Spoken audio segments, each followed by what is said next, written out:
बहुत सोशिले मागे न कळता, बहुत सोशिले मागे न कळता,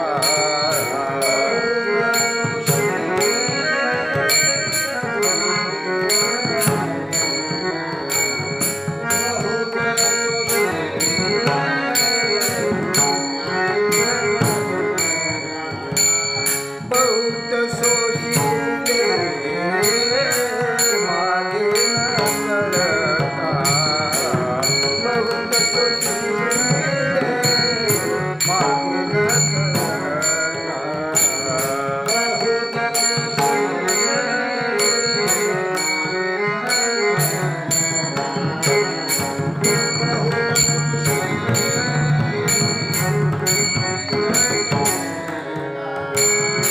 उडती काळ आता अंध व्हावे,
सेवे लागी सेवक झालो, तुमच्या लागलो निज चरणा.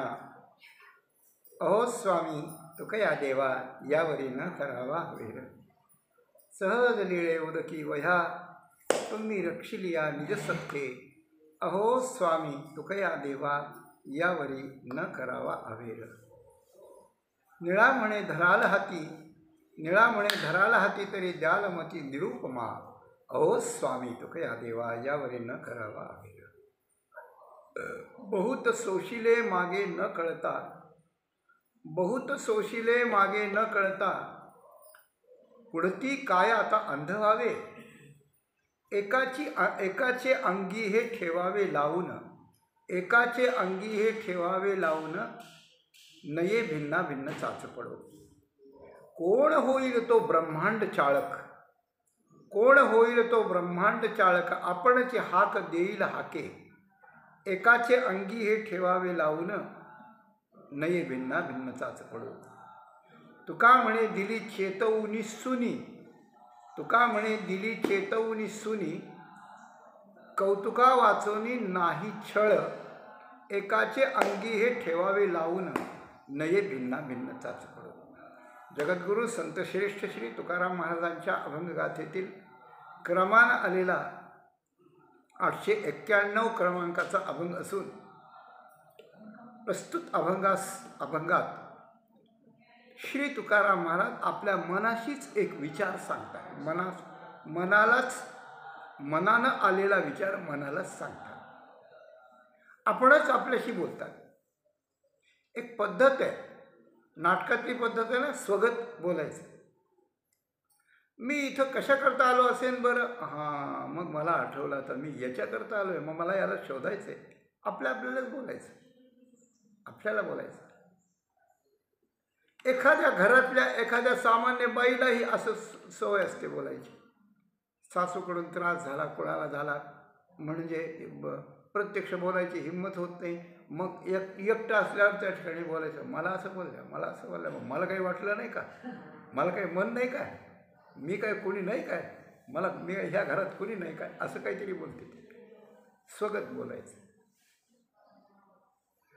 तुकाराम महाराज अशा सामान्य माणसासारखं असं कसं बोलतात किंवा नाटकातल्यासारखं बोलतात काय. स्वतःशी विचार म्हणजे अरे स्वतःचा विचार स्वतःला सांगायला बोलावं लागतं का. कारण विचार आज सुचत असतो, सुचण्याचं काम आणि कळण्याचं काम. बाहेरच्यानी सांगितल्यावर आपल्याला कळतं. ते आत कळतं का बाहेर कळतं सांगा. आत कळतं. आणि आपण जे बाहेर बोलतो ते आधी आत सुचतं का बाहेरच बोललं जातं. आत सुचत असतं आपल्याला. म्हणजे आपल्याला जिथे विचार येतो तो विचार आपल्याला कळतो. मग तो विचार आपल्याला कळायचा, तो बोलून दाखवायचा, मग तो आपण ऐकायचा आणि मग आपण हे करायचा. द्राविडी प्राणायाम म्हणतात याला. हे थोडंसं सामान्य माणसाच्या दृष्टीने पाहिलं थोडं वेडसरपणाचं लक्षण आहे. काय हे मनाशीच बोलत राहतं म्हणजे वेड मनाशीच बोलत राहतं. असं कसं आहे, आधी आपल्या मनात विचार येतो. दुसऱ्याला बोलायला म्हणा, काही काम करता म्हणा, विचार येतो. आणि मग तो विचार आल्यानंतर मग तो वाणीवर येतो. तो वाणीवर येतो. आवडे ते वृत्ती किरीटी, आधी मनवणीची उठी, मग ते वाचे दिठी करासी ये. नंतर ते क्रियेत येईल, दृष्टीत येईल, वाचेल, वाणीला येईल. पण वाणीवर येण्याच्या अगोदर आपल्या मनात ते शब्द आधी उमटलेले असतात, तो विचार उमटलेला असतो. त्यानंतर वाणीवर येतो. मग वाणीवर आल्यानंतर त्याचा ध्वनी होतो आणि त्याचा ध्वनी उमटतो. मग आकाशाचा गुण आहे ना ध्वनी. मग तो आकाशात पसरतो. मग तो दुसऱ्याला ऐकू येतो तसं आपल्याला ऐकू येतो. दुसऱ्याने बोललेलं आपल्याला ऐकू येतं, आपण बोललेलं आपल्याला ऐकू येतं. पण आपलं बोललेलं सुद्धा तोंडातून बाहेर निघून इकडून येऊन कानात शिरतं. आतून आपल्याला ऐकू येणं हे वेगळी गोष्ट आहे, पण कानात शिरतं. म्हणजे आपण आपला विचार आपल्या वाणीवर आणायचा, वाणीतून तो आपल्या कानात घालायचा, कानातून त्या ठिकाणी मनाकडे न्यायचा, त्यातले भाव काढायला. काय काढले, त्यातला काय भाव आहे या बोलण्याचा, आपल्या बोलण्याचा काय भाव आहे हा काढण्याकरता आधी आपण मनातला विचार वाणीवर आणायचा. मग त्याला ध्वनीचं रूप द्यायचं. मग ध्वनीचं रूप देऊन तो कानापर्यंत येतो आपोआपच. आकाशाचा व्यापक गुण असल्यामुळे. मग कानापर्यंत आल्यानंतर त्याला श्रवणाचं रूप द्यायचं, मग आपण श्रवण करायचं. आणि आपल्या श्रवण केल्यानंतर आपल्याच बोलण्यातला भाव काढायला आपल्या मनाकडे जायचं, अर्थ काढायला बुद्धीकडे जायचं, आणि चिंतन करायला चित्ताकडे न्यायचं. तर आपला विचार, मनातला विचार वाणीवर येऊन, श्रवणात येऊन, मनाकडे जाऊन, बुद्धीकडे येऊन, चित्ताकडे जेव्हा जातो, असं परत फिरून येतो, त्यावेळेला ते चित्त म्हणतं, अरे हे मी सुचवलेलं नाही, माझ्यापासूनच गेलेला हा आहेर रे. एका बाईनं दुसऱ्या बाईला दिलेला आहेर जर 15 वेळा मिरवून तिच्याजवळ आला तर ती म्हणेल कुठं कुठं गेला मला माहीत नाही, पण ही साडी माझ्याकडची आहे, ही माझा आहेर आहे, हा परत कसा आला. मग त्याने त्याला विचारलं, कुणी दिला तो? मग तिनं दिला. मग तिला विचारलं, तिने. असं करता करता ते लोण येतं, आपण जिला दिला तिच्यापासून तो फिरला म्हणून. पण हे लक्षण, हे रिकामटेकड्या माणसाचं लक्षण दिसतंय. हे आपलाच विचार आपल्याला सांगायचा आणि आपल्याशीच बोलायचा, हे कसे? तर ऐका, सामान्य माणूस सामान्य बोलून तो माणूस सामान्य असतो, त्याची अवस्था सामान्य असते, त्याच्या बोलण्यातला विचार सामान्य, व्यवहारातला खोटा मिथ्या वगैरे असतो. त्याने विचार आला काय नाही आला काय, बोलला काय नाही आला, बोलला काय ऐकलं काय नाही, त्याला किंमत नसते. पण जे संत आपली विचारधारा, आपली वाणी, आपली लिखाण हे जगत कल्याणाकरता आणि भगवंताच्या प्रसन्नतेकरता आणि आपल्या प्रगाढ साधनेकरता करतात, त्यांचं असं व्यर्थ कधीच नसतं, त्यांचं सार्थक असतं. असा विचार जर सार्थक असून आपल्या मनात जर बोलायचं झालं शहाण्या माणसाचं, तर त्याचा काहीतरी त्याच्यात उद्देश असतो, त्याचा काहीतरी उद्देश असतो. त्याचा उद्देश असा असतो की आपण बोलायला लागलो, पण हे बोलणं योग्य होईल का म्हणून तो बोलून पाहत असतो. एखाद्या वेळेला एखाद्या माईक आपला आवाज कॅच करतो का नाही, तर मग तो हे करणारा म्हणतो आपल्याला, थोडं बोला बरं 2 शब्द तुम्ही. आपण रामाचे भक्त असू, जय श्रीराम, जय श्रीकृष्ण, नाही तर काहीतरी सिनेमातलं गाणं काहीतरी म्हणून दाखवतो. मग ते कसं येतं आहे बघायचं. आपलंच बोलणं कसं येतं आहे ते आपल्यालाच कळावं असं वाटत असलं तरी एक बोलतो मनुष्य. किंवा आपलं बोलणं, आपल्या मनातलं आपल्याशीच बोलताना दुसऱ्यांनी ते ऐकावं असं जर असेल तर, त्याच्याशी बोलण्यात तो मोठा माणूस असल्यामुळे त्याची कदाचित अमर्यादा होईल. पण आपला विचार असा मनात आलेला आहे असं जर आपणच बोलून दाखवलं आणि ते जर त्याने ऐकलं, तर त्याचे परिणाम आपल्याला काय मिळणार आहेत याचं पाहण्यासाठी कोण असतंय, अशी गोष्ट आहे. तुकाराम महाराज, आणखी एक गोष्ट सांगतो.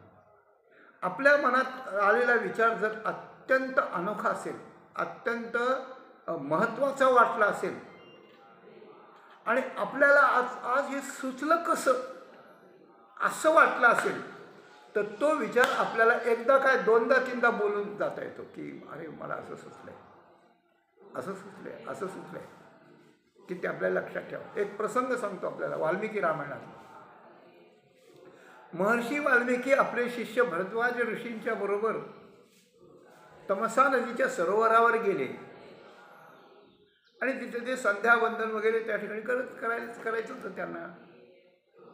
मग त्यावेळेला त्याला ती संध्या झाली, इकडे तिकडे पाहायला लागले. ते जंगल होतं, खूप वृक्षराजी होती, सुंदर सुंदर फळाफुलांनी भरलेली अशा प्रकारचं जंगल होतं, वनस्पती होत्या मोठ्या मोठ्या, त्याच्यावर रंगीबेरंगी पक्षी क्रीडा करीत होते. आणि त्याच्यात क्रौंच पक्षाचं एक दाम्पत्य होतं, जोडी होती क्रौंच पक्षाची, क्रौंच आणि क्रौंच. ते आपण नरमादी पती पत्नी आनंदात क्रीडा करीत होते, विहार करीत होते. आणि ते सगळं मनोज्ञ दृश्य अनिमिष नेत्रांनी महर्षी वाल्मिकी पाहत होते.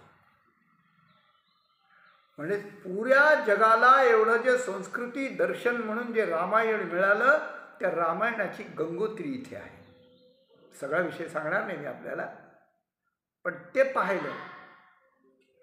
आणि ते पाहिल्यानंतर ते पाहता पाहता, ते मनोज्ञ दृश्य पाहता पाहता, ते क्रौंच आणि क्रौंचिणी विहार करत असताना जंगलातून म्हणजे झाडाच्या आडून कुठून तरी एक बाण आला एखाद्या पारध्याचा आणि सू सू करीत आला आणि त्यातला जो नर होता त्याच्या छातीत तो घुसला आणि तो चित्कार करीत करीत विवळत खाली रक्ताच्या थळ्यात पडला. आणि त्याची ती मादी होती तिचा आणि जीव खालीवर झाला. ती घिरट्या घालून ती ओरडू लागली आणि त्यांचं हे असं आत्ता काही क्षणापूर्वी आनंदमय असलेलं जीवन आत्ता दुःखमय त्या ठिकाणी झालं. त्यावेळेला महर्षी वाल्मिकींच्या हृदयाला एक शॉक बसला, एक झटका बसला मोठा. व्याकुळ झाले ते, व्याकुळ झाले. बघा बरं, क्रौंच पडला आणि क्रौंचीने विव्हळते आहे हे दृश्य. हे वाल्मिकी जेव्हा वालाकोळी होते 12 वर्षे तप करण्याच्या अगोदर रामनामाचं, त्यावेळेला असे प्रसंग यांच्या हातून किती घडले गेले होते. पण त्यावेळेला त्यांना काही वाटलं नव्हतं त्याचं. त्यावेळेस त्यांचं अंतःकरण क्रूर होतं. पण भगवंताच्या नामानं ते इतकं मृदू झालं ते नारदांच्या कृपेनं महर्षी बनले आणि त्यांच्या अंतःकरणात घडलेलं हे परिवर्तन पहिलं सांगतंय आपल्याला की या क्रौंचीचा आक्रोश आणि क्रौंच पक्षाची ती मृत अवस्था दोन पाहून ते अत्यंत विव्हळ झाले आणि तो पारधी ते न्यायला आला त्याचं ते शरीर.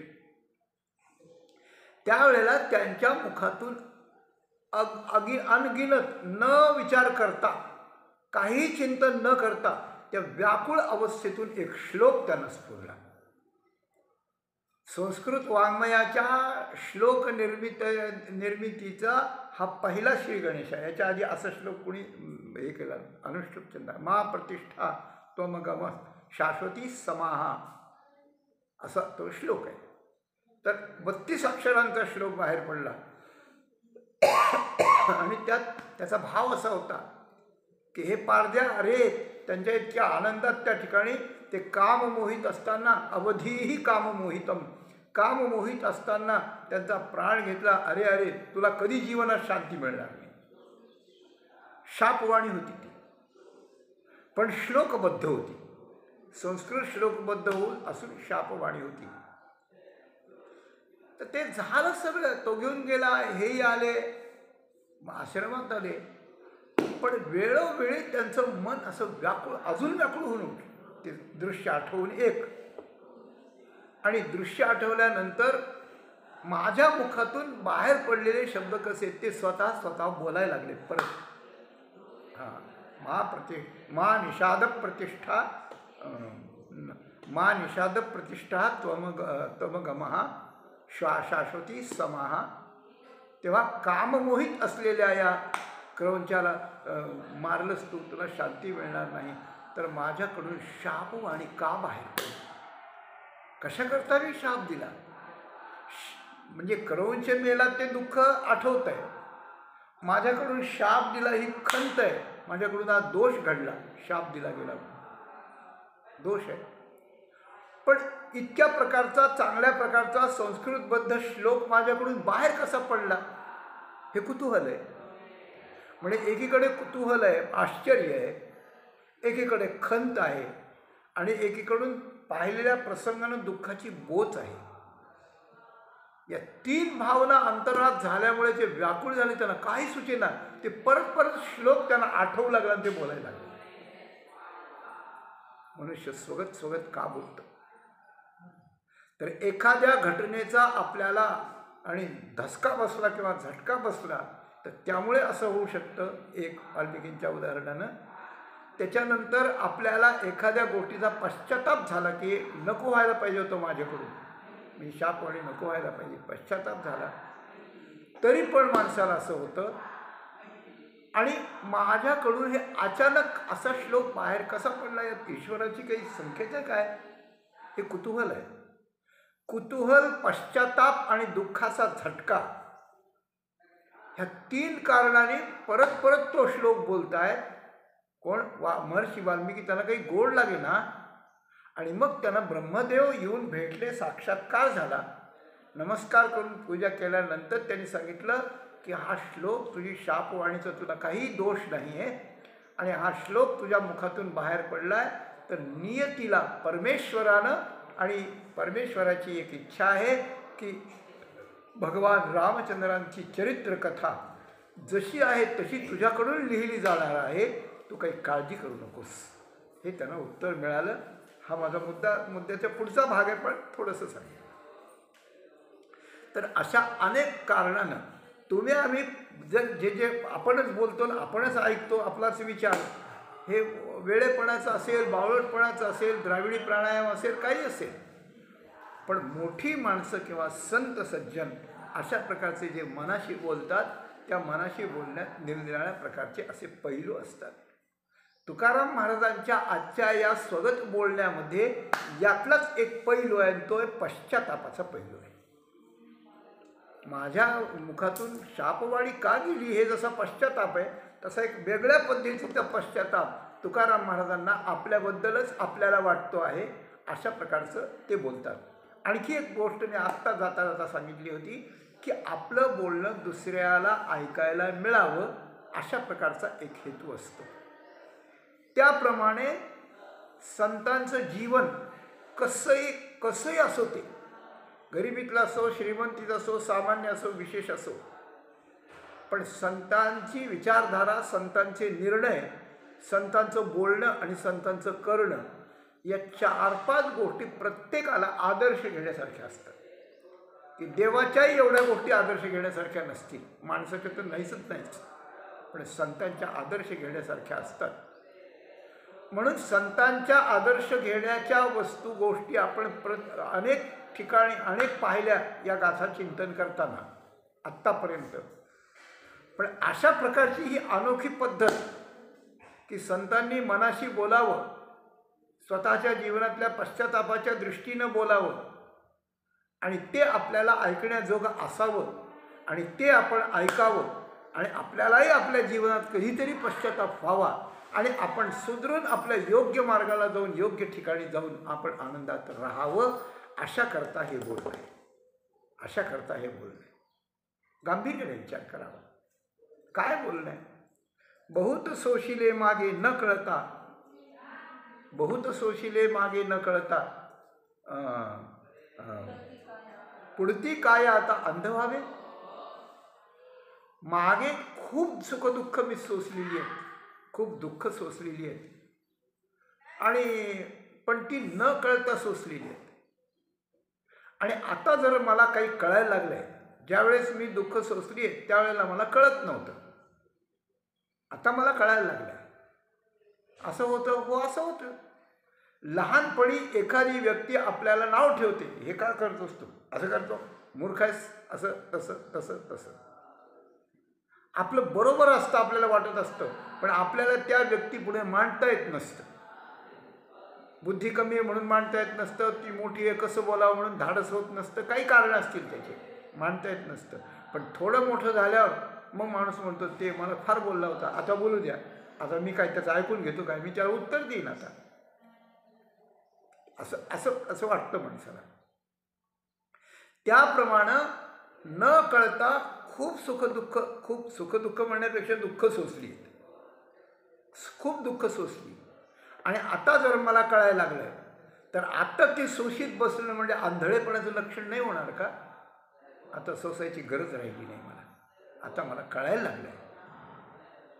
तुकाराम महाराजांची अशी कोणती अवस्था होती की ती पहिल्यांदा कळत नव्हतं आणि आता कळायला लागलंय? तर एक त्यांच्या चरित्राकडे पाहावं म्हणजे आपल्याला कळून येईल. चरित्राकडे पाहावं म्हणजे आपल्याला कळून येईल की तुकाराम महाराजांच्या संत जीवनाची अवस्था अशीच आहे. जन्मल्याबरोबर भगवंताने येऊन त्यांच्या कानात सांगितलं होतं की तुकोबा, पहिल्यांदा तुला सामान्य माणसासारखंच जीवनात राहायचंय. तू एक व्यापाऱ्याचा मुलगा आहेस, वडील थकणार आहेत, मग ते तुझ्याकडे येईल, मग व्यापार करावा लागेल, मग सगळ्यांची ते संबंध येतील वगैरे वगैरे, ते तुला करावं लागणार आहे. आणि ज्या वेळेला एक टर्निंग पॉईंट येईल जीवनात, जे वळण एका वेळेला येईल, त्या वळणाच्या वेळेला मग तुझं साधुत्व प्रकट अशा प्रकारचं होईल. म्हणजे भगवंतानं तुकाराम महाराजांना तुमच्या आमच्याकरताच खास पाठवलं आहे की आपण व्यवहाराच्या दृष्टीने चालणारी माणसं आहोत, पण त्या व्यवहारात आपण धर्माची कास न सोडता संतांची संगती मधनं करून विचारपूर्वक जर आपण व्यवहार करू लागलो तर आपल्या कळण्याचे म्हणजे आपल्या व्यवहार ज्ञानाचे का होईना पण एक एक पैलू उघडत जातात आणि मग आपल्याला एक एक गोष्ट कळायला लागते आणि आयुष्याच्या शेवटपर्यंत का होईना चांगलं जर परमार्थ संसाराचं वेगळेपण जर कळलं तर आपण सावध होऊन आपण चांगल्या मार्गाला लागू शकतो. असा आदर्श तुकाराम महाराज नावाच्या एकाच व्यक्तीकडून सगळ्या जगाला दाखवण्याकरता तुकाराम महाराजांना बालपणी भगवंताने हा संदेश दिला की तुला सामान्य माणसासारखं राहायचं आणि हळूहळू उकलत जाऊन मग संत पदवीला आणि जगद्गुरू पदवीला प्राप्त व्हायचं अशी गोष्ट आहे. आणि अशा वेळेस मला पूर्वी कळत नव्हतं आता कळायला लागलं ही गोष्ट साध्य होते आणि प्रत्येक माणसाच्या जीवनात असंच आहे. अवस्था वेगळ्या वेगळ्या आहेत ना, अवस्था वेगळ्या वेगळ्या आहेत. काय आहे जीवन आणि मरण ऐका बरं का, जीवन आणि मरण या दोन गोष्टी सापेक्ष आहेत एकमेकाच्या. जीवन म्हणजे आपण जगणे, जिवंत राहणे, वावरणे आणि मरण म्हणजे मरून जाणे, संपून जाणे, संपलं. पण जीवन मरण या सापेक्ष गोष्टी तीन प्रकारानं आपल्याला चिंतन करता येतात. कृपा करून लक्ष देऊ नये का. तीन प्रकारानं काय जीवन मरण ते जीवनाचे अर्थ जीवनाचे पर्याय शब्द सांगता जन्म आणि मरण ही एक जोडी पुढे येते बरं का. जन्म आणि मरण, त्याच्यानंतर जगणे आणि मरणे हे एक आपल्या पुढे येतं आणि त्याच्या पुढे जिवंत असणे आणि मरणे हे तीन जोड्या आहेत. तर मरणे एकच आहे त्यात, पण जन्मणे, जगणे आणि जिवंत असणे हे तीन गोष्टी आहेत. तर ह्या तीन गोष्टी जीवनातल्या कशा होतात. एक जन्म म्हणजे पुरं जीवन नाही, तर जन्मणं असतं ते शरीराच्या दृष्टीने असतं. शरीर जन्मतं, अगोदर नसतं ते जगात, कुठेच नसतं. आईच्या गर्भात येतं, ते मोठं होतं आणि 9 महिन्याने ते जन्म घेतं. हात पाय तोंड नाक सगळं माणसासारखं माणूस असतं, पण छोटं असतं. हे काही सांगायची गरज आहे काय. तर जन्मतं आणि म्हणून जन्म आणि मरण म्हणजे माणूस जन्माला येतो, त्याचं मरण ठरलेलं असतं. मग मध्ये काळ असतो मोठा, 50, 60, 70, 80, 90, 100 वर्षाचा काळ असतो, ज्याचं जितकं असेल तितकं.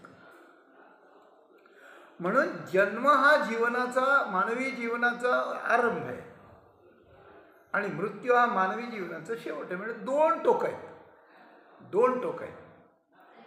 पण जगणे आणि मरणे हे दोन टोकं नाही. जगणं हे मध्यावर कुठेतरी आहे. जन्मल्याबरोबर आपण जन्मलो आहोत, आपण जगत आहोत, आपण मेलो नाहीत वगैरे हे त्याला काय असतं, त्या मुलाला काही नसतं. आणि त्या मुलाचा तसा विचारही कुणी करत नाही की हा मरणार आहे आता म्हणून. नाही, लहान मुलं आहे, बाळ आहे, त्याचा आनंद होतो, लाड करतात, त्याचं पाळण्यात ठेवून नाव ठेवतात, सगळं करतात, कोणीच विचार करीत नाही मरणाचा. पण पुढे जन्मानंतर जसं कळत जातं तसं जगणं सुरू होतं की मी काय जगतोय म्हणून. अशाकडे आधी खाणं खेळणंच असतं नुसतं. काय लहान मूल पाहतं ते तोंडात घालतं, देखे ते केवळ मुखीची घाली असं असतं. मग खेळ नसतं त्याला. जीवन म्हणजे काय असतं, संसार असतो, पैसा मिळवायचा असतो, भोग भोगायचे असतात. नाही, ते विकारच नसतात त्याला. त्यावेळेला विकार नसतात, लोभ नसतो, काम क्रोध काहीच नसतं. म्हणून त्याचं जगणं म्हणजे खेळणंच असतं. कुठं काय पुढे ते वाढत जातं. आणि ज्या वेळेला जीवनाच्या मध्यावर म्हणजे तारुण्याच्या उंबरठ्यावर आल्यावर त्याला जेव्हा एक एक विकार अंतःकरणात यायला लागतो, काम क्रोध वगैरे, पैशाच कळायला लागतं, आपलं परावं कळायला लागतं, विकार जेव्हा होतो आणि ज्यावेळेस त्याचं शरीर असं तारुण्याच्या याच्यात मुसमुसलेलं असतं त्यावेळेला त्याला मी काय जगतो आहे याच्यावर तो विचार करतो. कोण मला काय करतं, मी त्याला. तुम्ही सांगा, जन्मल्याबरोबर हा विचार त्याच्या मनात आहे? नाही, तोच आहे. तो जन्मलेला तोच आहे, तरुण झालेला तोच आहे. पण तरुण जे व्यक्तित्व आहे ते आपल्या जगण्याला काही अर्थ आहे असं समजतं. आपण जगतो आहोत असं समजतो. आपण कसं जगलं पाहिजे याचा विचार करतो, दुसऱ्याला सांगतो, दुसऱ्याकडून विचार घेतो. विचाराची देवाणघेवाण, भोगाचा आदान प्रदान, चांगलं वाईट मानण्याची पद्धती हे व्यक्तित्व पूर्ण झाल्यावर असतं. त्यावेळेला फक्त अवस्था बदलली असते, शरीर तेच असतं. म्हणून जगणं आणि मरणं हे तरुण आणि अशा विचारपूर्वक जगणाऱ्या माणसाच्या दृष्टीने आहे. जन्म आणि मरण हे नुकत्याच जन्मलेलं लहान मूल आणि मरण दोन टोक आहेत जीवन शब्दाचे अर्थ. आणि जिवंत आहे का मृत आहे हे पाहायच्या वेळेला ह्या दोन्ही अवस्था अगदी जवळ असतात, शेवटच्या असतात. आता हे आजारी पडले, वय झालंच आहे, आता नेतात दवाखान्यात, पण आता किती दिवस काय सांगता येत नाही अशी चर्चा सुरू होते. मग त्या अंत्यवस्था असतात, मग ते देवा लोक भेटायला जातात, त्यांना भेटायला अंथरुणावर पडलेले असतात. आणि अंथरुणावर पडलेले असताना त्यांची वाणी जाते, क्षीण क्षीण क्षीण होत जातात. आणि सगळे लोक एकमेकाकडे पाहतात की आता हे जिवंत आहेत का गेलेत.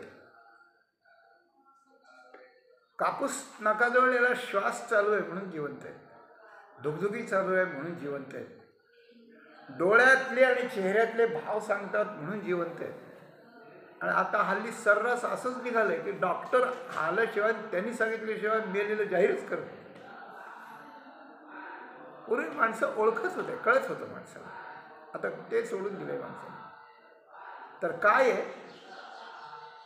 तर हे जे शरीर ज्या आत्म्याच्या सान्निध्यानं जन्माला आलं, जगलं, इथपर्यंत आलं, म्हातारपर्यंत पणापर्यंत, तर त्याला जिवंत राहण्याला, वाढण्याला, सगळे त्याचे हे सोपस्कार होण्याला आतलं जे चैतन्य कारण होतं ते त्याच्यात आता आहे किंवा नाही, हे दोन्हीची बॉर्डर आहे. आता या सेकंदाला आहेत आणि दुसऱ्या सेकंदाला नाही, असं होतं का नाही सांगा. याचं नाव आहे जिवंत आहेत का मृत आहेत.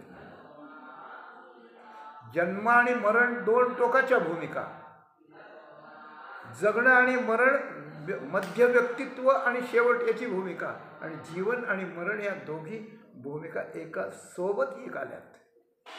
पण जोपर्यंत जिवंत आहेत तोपर्यंत त्यांना संवेदना आहे, तोपर्यंत त्यांना उद्बत्तीसुद्धा पोळी चालत नाही. आणि ज्यावेळेस मेलेत त्यांना त्याच्यात जाळून टाकलं तरी त्यांना काहीही होत नाही. ह्या दोन अवस्थांचा फरक आहे. जिवंत आहे तोपर्यंत भावना आहे, जिवंत तोपर्यंत समजूत आहे, जिवंत तोपर्यंत शरीर अविकृत आहे, पण नंतर ते त्या ठिकाणी जातं. याचा अर्थ असा आहे की माणसाचं जगणं अनिश्चित आहे, मरण निश्चित आहे. आणि याचा अर्थ असा आहे की जरी जन्मलं, ते वाढत गेलं आणि ते म्हातारं त्या ठिकाणी झालं, तरी त्याचं जगणं मरणं त्या शरीराच्या हातात नाही, त्याच्या आत असलेल्या चैतन्याच्या हातात आहे, अशी गोष्ट आहे. आणि अशा प्रकारचं एकच शरीर, पण जीव त्यात असताना मी शरीर आहे असं मानतो, हा त्याच्याकडून मूर्खपणा होतो. म्हणून त्याला या जीवनातलं रहस्य कळत नाही, अशी गोष्ट आहे. रहस्य कळत नाही आणि असा जीव अवस्था बदलीत जातो. तर त्या त्या अवस्थेत तेवढंच कळत असतं, पुढच्या अवस्थेत पुढचं कळणं सुरू होत असतं. माझा मुद्दा इथे आहे, मुद्दा इथे आहे. जन्मलेल्या मुलाला काहीच कळत नाही, पण स्तन मुखात गेल्यानंतर ते ओढायचं कसं कळतं. गाईच्या दुधाचा बोळा करून त्याच्या याच्यात पिळल्यावरती गिळायचं कसं कळतं. हे संस्कार आहे. तेवढ्या वेळेला ते तेवढंच कळणं आहे, खाणं पिणं एवढंच कळणं.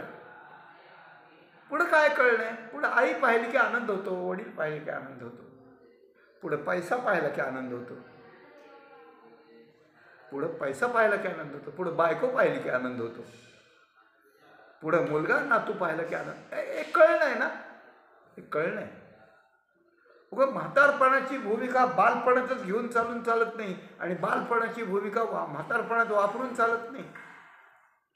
मग हे कळणं अवस्थेमुळे बदलत जातं. म्हणजे जीवन एकच आहे पण अवस्था निराळ्या आहेत, अशी गोष्ट आहे. मी जेव्हा लहान असेल बालक, तेव्हा मी माझ्या आजोबांच्या पणजोबांच्या अंगावर खेळत असेल आणि आता माझे नातू पण तू माझ्या मांडीवर खेळत आहेत. या माझ्या दोन्ही भूमिका एकदम टोकाच्या आहेत, वेगळ्या वेगळ्या आहेत, पण ज्या भूमिका मी भोगतो आहे, अनुभवतो आहे, तो मी मात्र एकच आहे. मी मात्र एकच आहे. तोच मी नातू होतो, तोच मी आजोबा आहे, तोच मी पणतू होतो, तोच मी पणजोबा आहे. अवस्था बदलतात. आता या बदलणाऱ्या अवस्थेत समजूत बदलते. समजूत बदलली की विचार बदलतात आणि अशा प्रकारच्या जीवाला जगण्या मरण्याच्या मध्ये असताना, म्हणजे तरुण किंवा विचारप्रधान जीवन जगत असताना, ज्या वेळेला हे जन्मापासून मरणापर्यंत जीवन आहे का अजून पुढं काही जीवन आहे, मेल्यानंतर आपल्याला कुठं आपण संपतो का, कुठं जायचं आहे आपल्याला, पुन्हा जन्माला येणं आहे काय, या जन्माच्या पूर्वी काही होतं काय, असा विचार जेव्हा होतो तेव्हा मानवी जीवन हे मानवाचं नसून हे जीवाचं आहे आणि तो जीव सगळीकडे भटकतो आहे आणि त्या जीवाचं मूळ परमात्मा आहे. अशा प्रकारच्या ज्ञानाचा विचार जर करीत केला तर हे कळणं संतांच्याकडून, शास्त्राकडून याच जीवनात असताना डेव्हलप होऊ शकतं. आणि हे डेव्हलप होऊ शकलं तर आपण सगळं जीवनातलं सार्थक मिळवलं असं ज्या वेळेला कळायला लागतं त्यावेळेला मनुष्याला आपल्याच कळण्याचं कौतुक वाटतं की वा, मला हे कळायला लागलं, आता मी आता शहाणा झालो.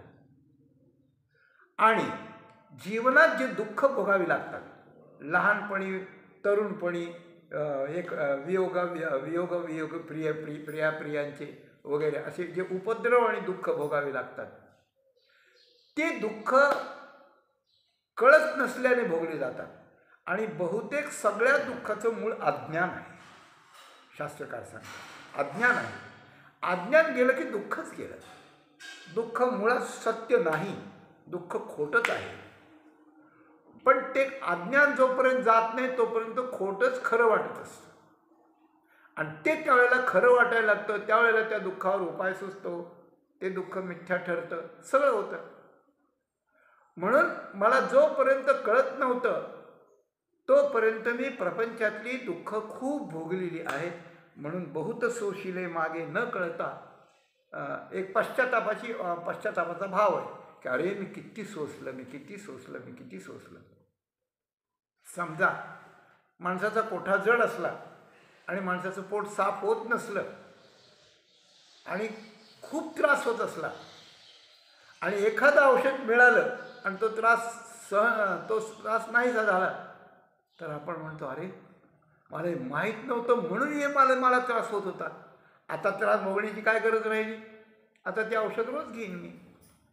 हे जसं असतं तसं बुद्धीच्या न कळल्यामुळे जे दोष होतात आणि त्याचे परिणाम दुःख येतात ते नाहीसे करण्याचे उपाय आणि त्या दुःखाचं स्वरूप, त्या दुःखाचा माझा संबंध नाही, या अनेक गोष्टी ज्या कळण्याच्या आहेत त्या जशा कळायला लागतात तसं ते दुःख नाहीसं होतं किंवा त्याच्यावर उपाय शोधला जातो. तुकाराम महाराज म्हणतात आता काय अंध व्हावे, आता ते दुःख शोषित बसायचं काय, आता आंधळं व्हायचं काय, नाही, आता मला कळायला लागलं. काय कळायला लागलंय तर एक गोष्ट आहे, एकाचे अंगी हे ठेवावे लावून नये भिन्ना चाच पडो. दुःख जी येतात ती माणसाला दुःखी करतात.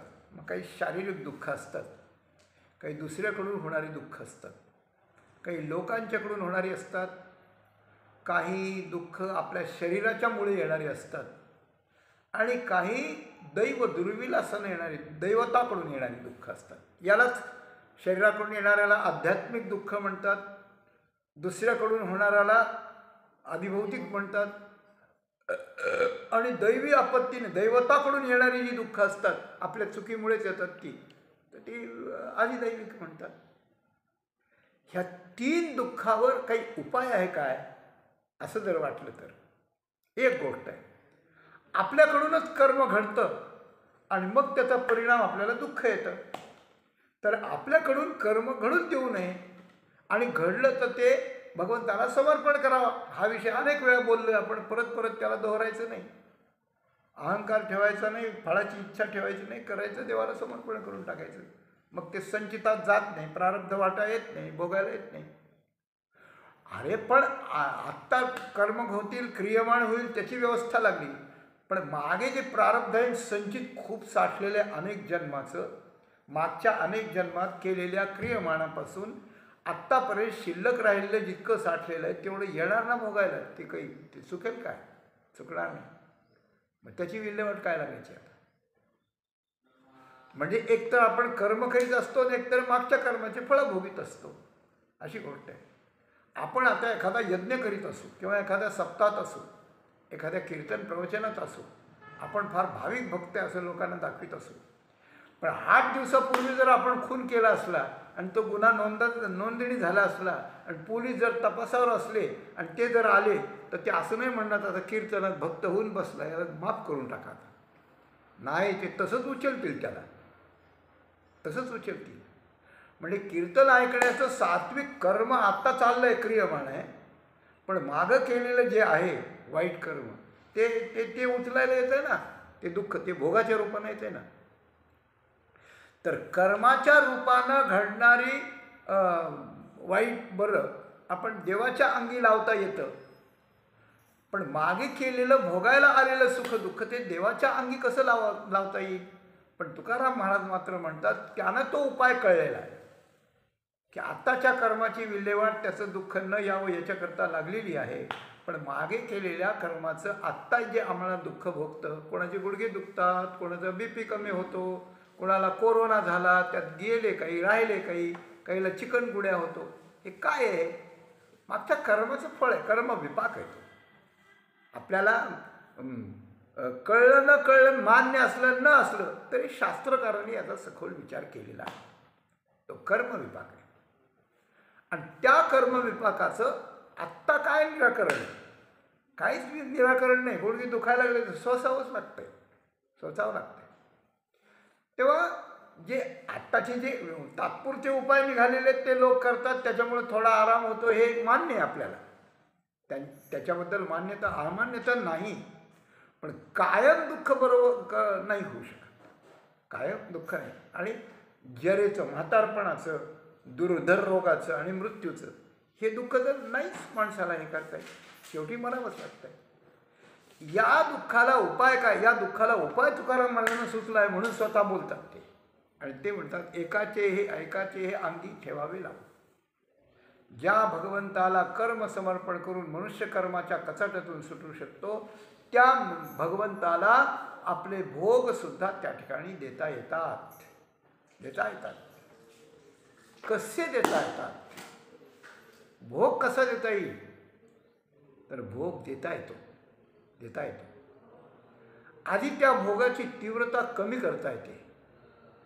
आपली एखादा अवयव दुखायला लागला तर त्या अवयवाला नाहीसं करण्याकरता अत्यंत श्रद्धेनं राम रक्षेत काही मंत्र आहेत, अशा मंत्राचं जर त्या ठिकाणी 6 जितके अक्षर असतील तितक्या 1000 वेळा जर आपण श्रद्धेने जप केला तर त्याचं दुखणं कमी होतं. एक गोष्ट. पण याहीपेक्षा एक गोष्ट अशी आहे की आपल्याला जे पूर्वीचं येतं दुःख ते नुसतं दुःख येत नाही. ते म्हणाला आत्ताच म्हणा तुम्ही नुसतं दुःख असतं ना, आता म्हणतात दुःखच येत नाही. तर एकाच दुःखाचं सुख ही एक बाजू आहे थोडीशी, ते दुःखच आहे, पण काही सुखाच्या रूपाने येतं आणि काही दुःखाच्या रूपाने येतं, अशी गोष्ट आहे. मुलाला मुलगा झाला, नातू झाल्याचा फोन आला त्याच्या सासूरवाडीहून, मग काही विंचू चावल्यासारखं होतं का काही BP वाढल्यासारखं असं चंचल होतं का? नाही, बरं आनंद वाटतो. उलट आजोबा आणि आजी एकमेकावर रुसून जर आबोला धरले असल्या आणि एकाने फोन घेतला तर ती म्हातारी म्हणते आता आबोला सोडून द्या. अहो पोराच्या सासरवाडीचा फोन आलाय, मुलगा झाला, गेलं दुःख सगळं. म्हणून सुखही येतात आणि दुःखही येतात, अशी गोष्ट आहे. तर आपल्याला ज्याप्रमाणे आपलं क्रियमाण कर्म देवाला समर्पण करता येतं त्याप्रमाणे आपल्याला आपलं सुख आणि दुःखही देवाला समर्पण करता येतं. तर त्याचा उपाय असा आहे की एकाचे अंगी हे देवाच्या अंगी लावून द्यायचे. हे सुख दुःख त्याचं कारण आहे. माझ्याकडून न कळताना काय मागं घडलीत कर्म ती घडली आहेत, पण देवा मी आता तुझा झालो आहे ना, मग आता तुझं झालं तर मागच्याचं निराकरण करणं पण तुझंच काम आहे ना, तुझंच काम आहे. समजा एखादी मुलगी एखाद्याच्या घरात आली, गरीबाची मुलगी आली श्रीमंताच्या घरात, त्याने करून घेतलं, सगळं चांगलं झालं, दुर्बळाची कन्या समर्थाने केली, अवदशा निमाली, दारिद्र्याची अवदशा निमाली. पण काय झालं होतं, ती मुलगी गरीबाची होती, आई वडील गरीब होते, अडचणी होत्या, आणि अशा वेळेस एके ठिकाणी तिने जाऊन कर्ज आणलं होतं की आमची गरिबी आहे, मी दुसऱ्याचं काम करून तुमचं कर्ज फेडीन, पण तुम्ही मला द्या, आई वडील उपाशी आहेत माझे, आई वडील थकलेले होते. मग तिनं आणल्यानंतर ते कर्ज त्या माणसाने दिलं, ते झालं. आणि त्याच्यानंतर हिच्या लग्नाचा प्रसंग घडला आणि ही सासरी आली. सासरी आल्यानंतर ते जे लोक होते कर्जावाले, ते मोठे खमंग होते, ते त्या आई वडिलाकडे नाही दिले, ते हिच्या सासरी आले आणि ते म्हणले तू आमच्याकडून कर्ज नेलं, म्हणले ना मी देईन, काय करू आता दे.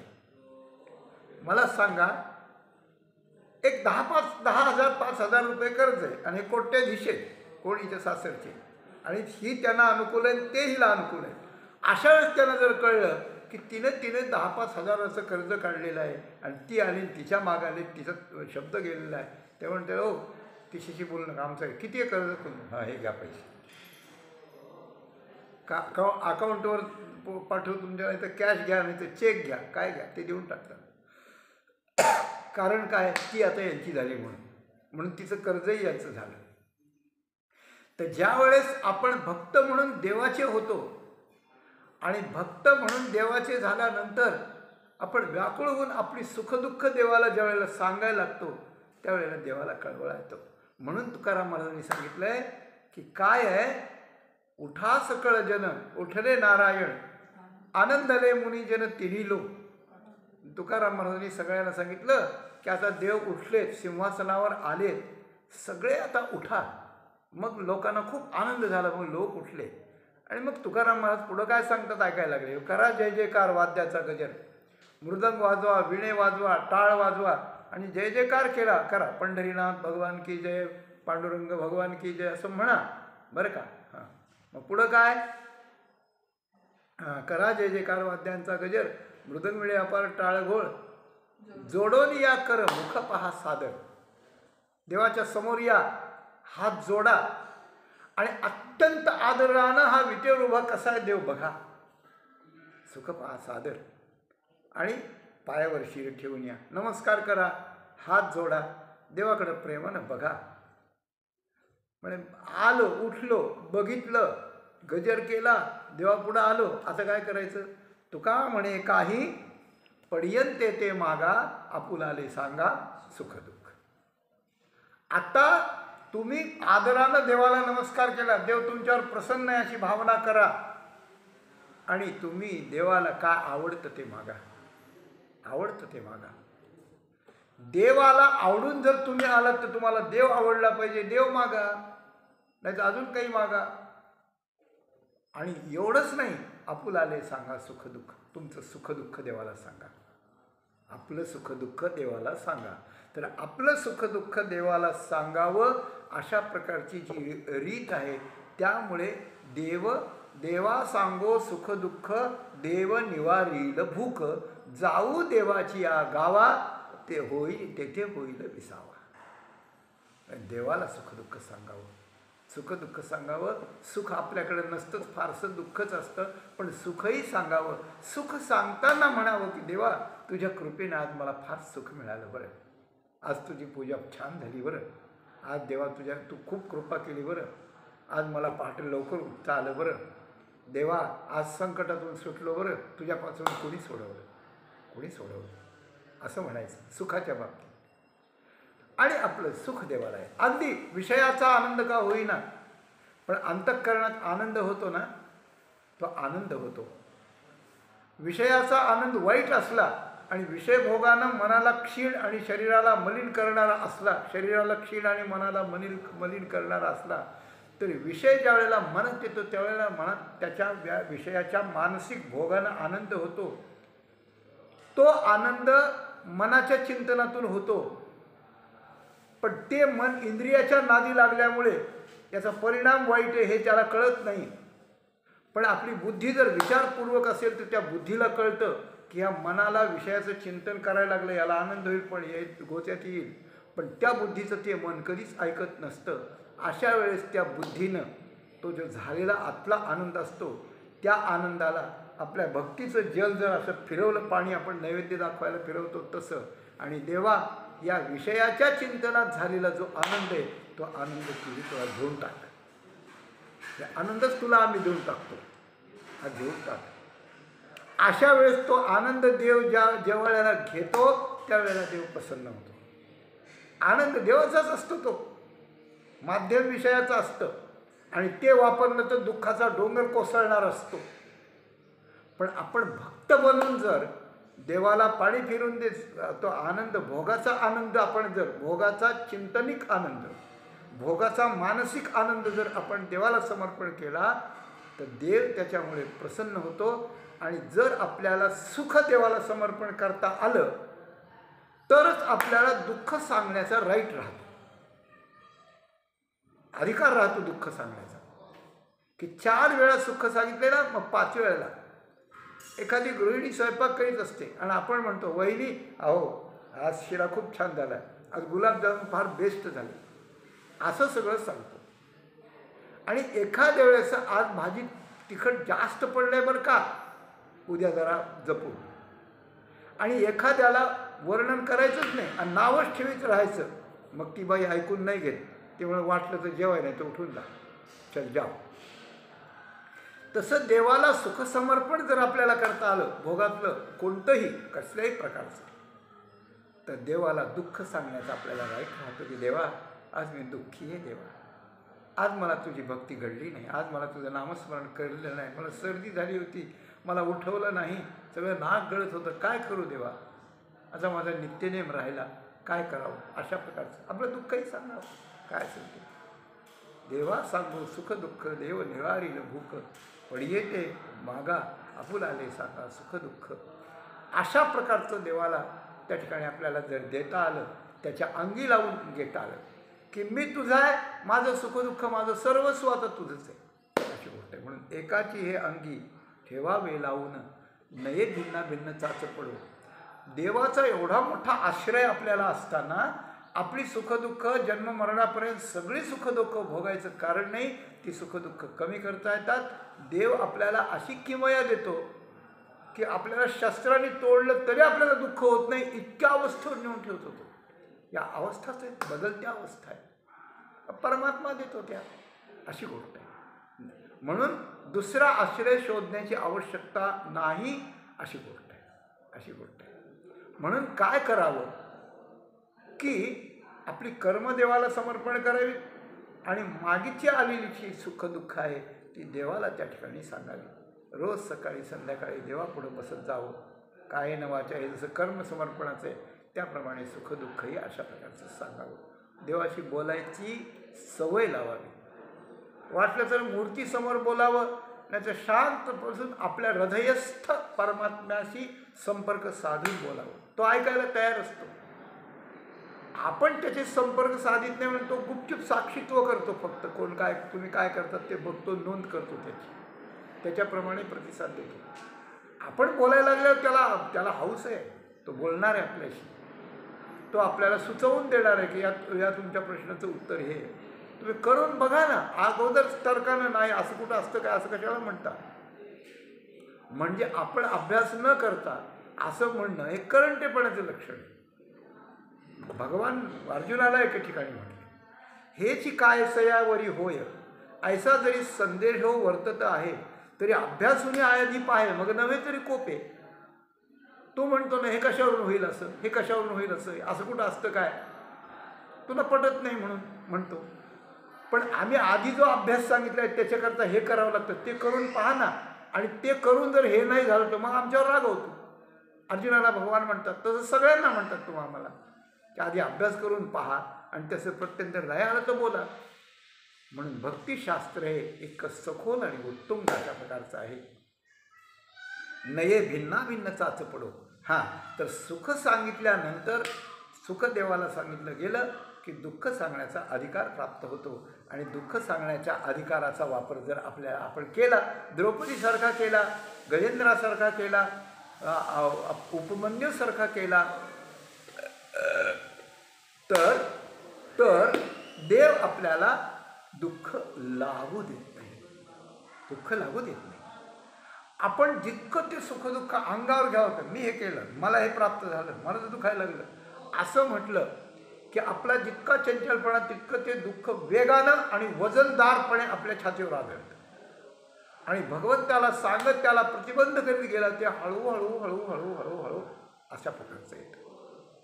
स्कायलॅब नावाचा एक उल्का किंवा काहीतरी असं उपग्रहाचा तुकडा होता मागे बरेच दिवसापूर्वी, बरं का. आणि ते स्कायलॅब पडायचे, भारतात पडणारे, महाराष्ट्रात पडणारे वगैरे वगैरे वगैरे, सगळे लोक हैराण त्या ठिकाणी झाले. मग सगळ्या लोकांनी अनुष्ठानं केली.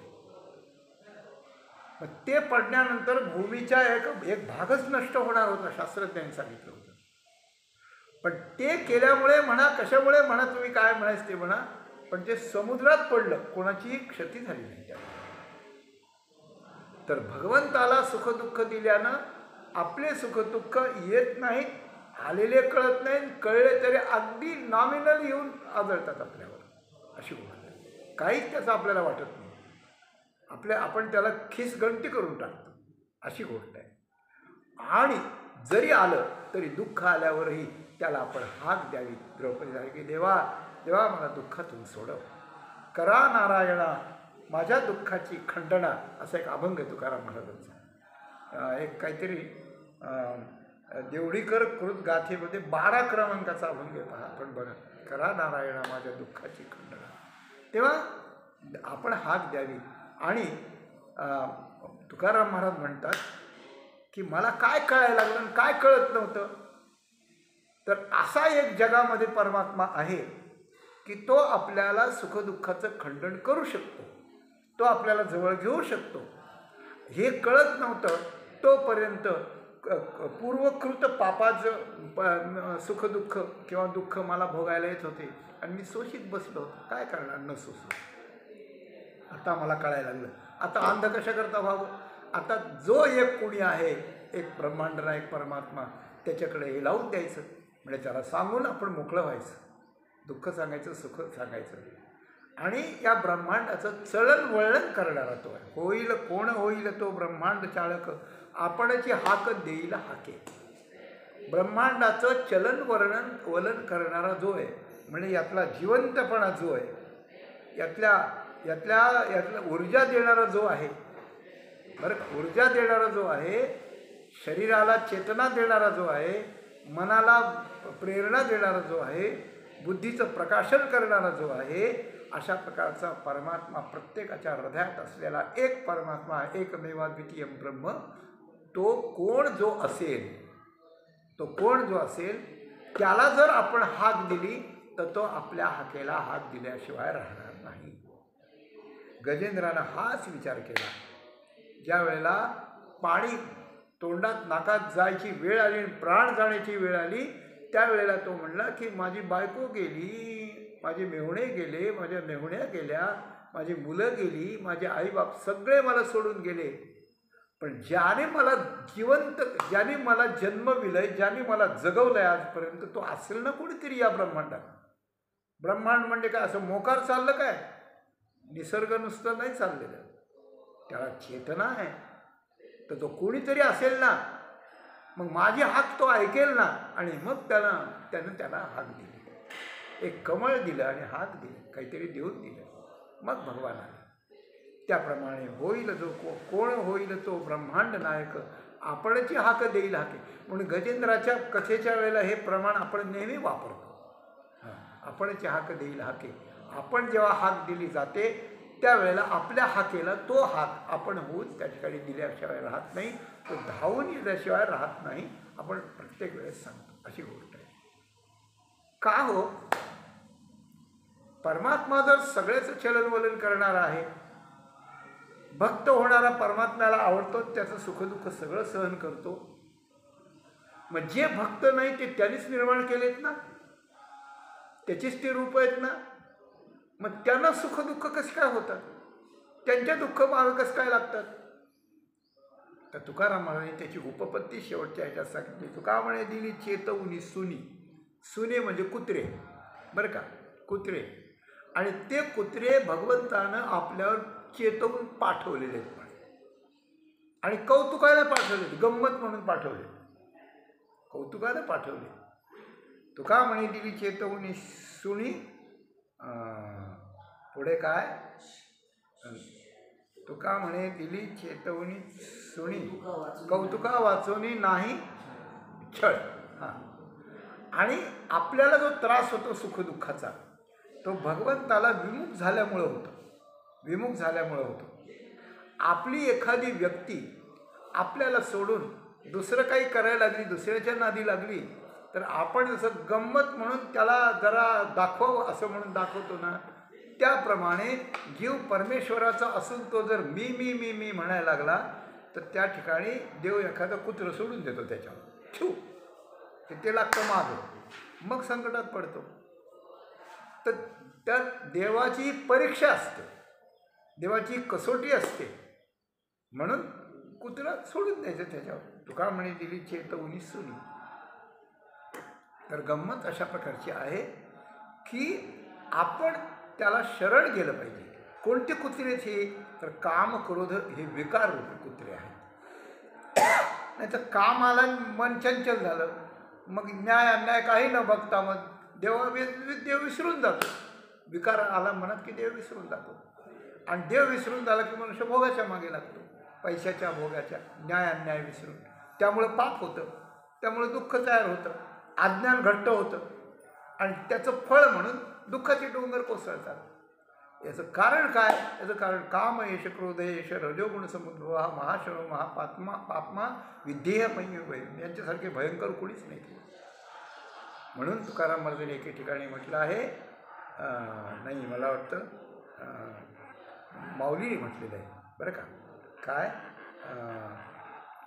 काम क्रोध लोभ शूनी पाठी लागले ओढाळ, कवणामी शरण जाऊ दृष्टीने देईल निर्माळ, नरम लागो सदैवाचा जेवा परोपकारी. अशी गोष्ट. संसार दुःखमुळ चहूकडे इंगळ, विश्रांती नाही कोठे रात्र दिवस तळमळ, काम क्रोध लोभ शूनी. त्यांनी 3 कुत्रे सांगितलेत माऊलीने. हे शूनी आहेत म्हणजे कुत्रे आहेत, काम क्रोध लोभ. आणि हे ओढाळ पाठी लागलेत आपल्याला. काम पाठी लागला म्हणजे भोगाच्या मागे मनुष्य लागतो, क्रोध पाठीमागे लागला म्हणजे मारामारी हिंसा खून दरोडा करण्याच्या मागे लागतो, खून करायच्या मागे लागतो. लोभ पाठीमागे लागला दरोडा अपहरण पैसा ओढायचा दुसऱ्याचा याच्या मागे लागतो. त्याच्यातून होतं पाप, त्याच्यातून इकडं अज्ञान वाढतं, देव विसरतो आणि दुःख येतं. दुःख यायचं नसेल तर काम क्रोधाला आवरलं पाहिजे. आणि काम क्रोध हे देवाचे कुत्रे. आपण देवाला सुखदुःख सांगितलं की तो त्याच्या कुत्र्याला येऊ म्हणतो, मग ते त्याच्याकडे जातात, मग आपलं दुःख गेलं. अशी गोष्ट आहे. अशा निरनिराळ्या उपपत्तीनं भगवंत अशी एकनिष्ठ भक्ती करीत जर आपले आलेले सुखदुःखाधिक भोग आणि पापपुण्याधिक कर्म हे सगळं त्याला भक्तीच्या माध्यमातून आपल्याला जर समर्पण करता आलं आणि हे जर आपल्याला नीट कळलं, आधी कळल्याशिवाय कसं करता येईल, ते कळलं तर मागच्यासारखी जन्म मरण आणि गुडघा दुखतो डोकं दुखतं हे दुःख काही भोगायची आवश्यकता नाही. म्हणून सगळी दुःख भोगण्याची संपवून टाकण्याची ही गुरुकिल्ली किंवा ही किमया तुकाराम महाराजांनी आपल्या जीवनातली आज सांगितली. आणि त्याच्याकरता ते स्वतःशीच बोलण्याचा त्यांनी प्रयोग केलेला आहे. हा प्रयोग मोठा अनोखा आहे, अलौकिक आहे. असाच प्रयोग आपण करावा. आपणच आपल्या मनाला विचार सांगावा, आपणच आपल्या बुद्धीनं त्या ठिकाणी उपाय सुचवावेत, संतांकडून ऐकून आपल्या मनाला शिकवावं आणि त्याप्रमाणे करून घेऊन सुखदुःखाच्या अतीत होऊन अत्यंत आनंदानं जीवन देवाला समर्पण करून देवाशी एकरूप होऊन आपली जीवनयात्रा सफल करावी. हा तुकाराम महाराजांचा संदेश आपल्यापुढे ठेवून झालेली सेवा माऊलीच्या चरणी समर्पण करून याच ठिकाणी विराम देऊ.